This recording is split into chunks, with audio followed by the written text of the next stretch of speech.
Every time Britain decolonized, there was always an insistence of a legal transfer of power.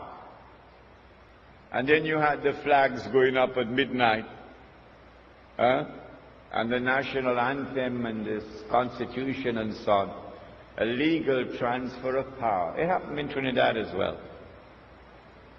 But in 1948, when Britain left the Holy Land, she left like a thief in the dark.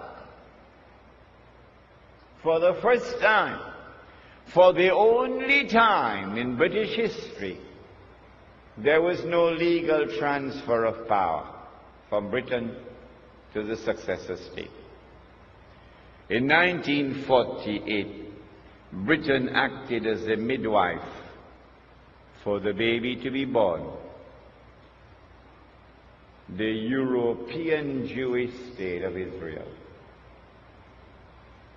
And so my answer is that that island of Tamim ad-Dari is Britain.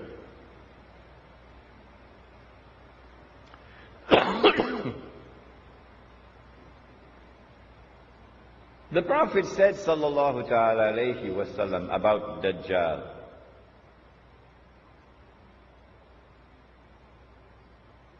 that he would ride on a donkey, and the donkey would travel as fast as the clouds, and the donkey would have his ears stretched out wide.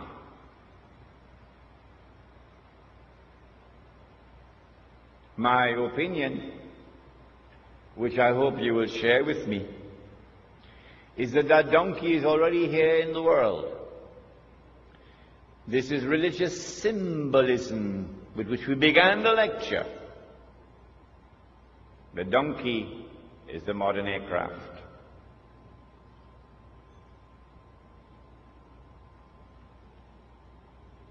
And since the Antichrist brings with him the modern aircraft, the Antichrist commands the skies. You cannot compete with him or rival him in power in the skies above.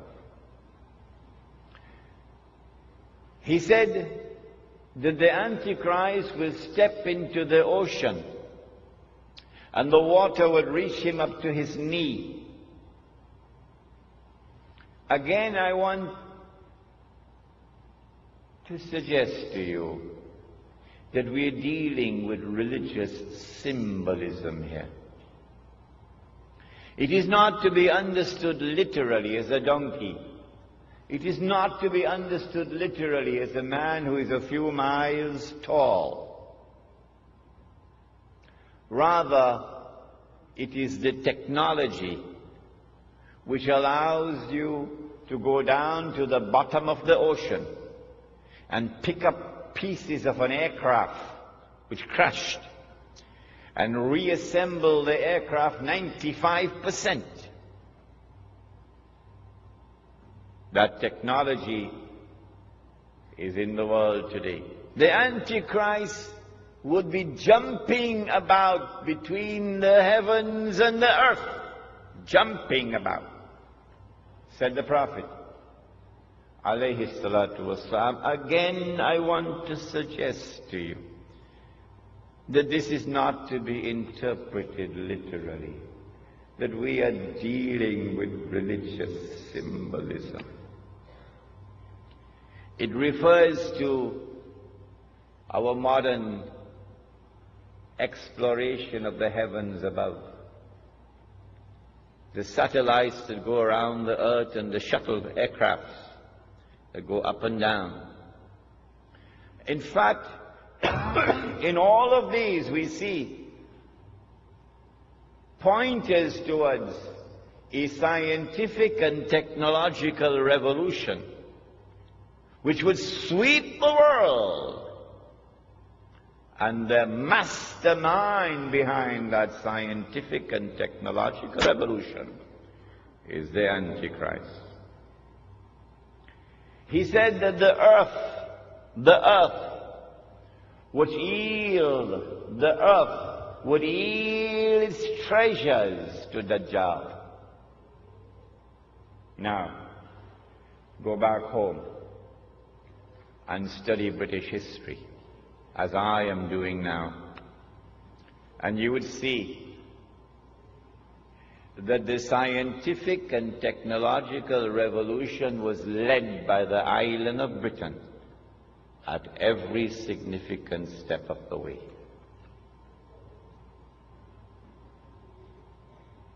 The earth would yield its treasures to Dajjal. Last year, my wife and I visited the city of Kimberley in South Africa. Kimberley is famous for its diamonds, the Kimberley diamonds. Somewhere around the middle of the 19th century, a little African child was playing and discovered a stone that was sparkling. The child took the stone back to his father. The father took the stone to the European Commissioner. The European Commissioner sent the stone to Johannesburg, and when they examined the stone, they found that it was one of the biggest diamonds that had ever been discovered. And that was the trigger that now led to the exploration for diamond and gold in southern Africa. But it was British technology at work to discover the diamond veins down deep down in the earth. Without that British technology, you could not have done it. And then they began to dig these huge man-made holes. And in Kimberley, we saw the biggest one of all. My wife and I stood at the edge of this big hole. Big hole. You could put a couple of aircraft down inside there. And way down at the bottom of the hole, way down deep inside the earth, they went and they mined the diamonds. Out of that Kimberley diamond mine, they extracted, you know, a wheelbarrow? Well, there were 5 wheelbarrows at the side of the mine there, and they were filled with plastic nuggets. And this was meant to show us how many diamonds were mined at Kimberley before the mine was closed down in 1914. All of that effort of digging this big hole in order to get 5 wheelbarrows filled of diamonds.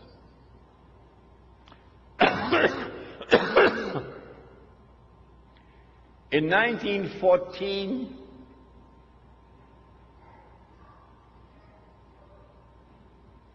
the stage was set.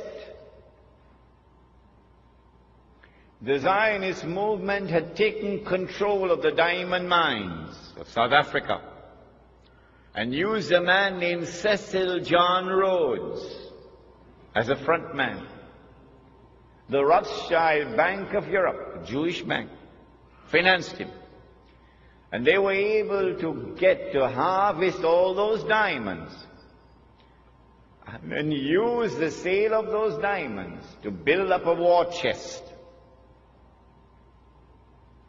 So by 1914, they could close it down. I want you to recognize that Britain was the leader of the world in the technology which led to all of this.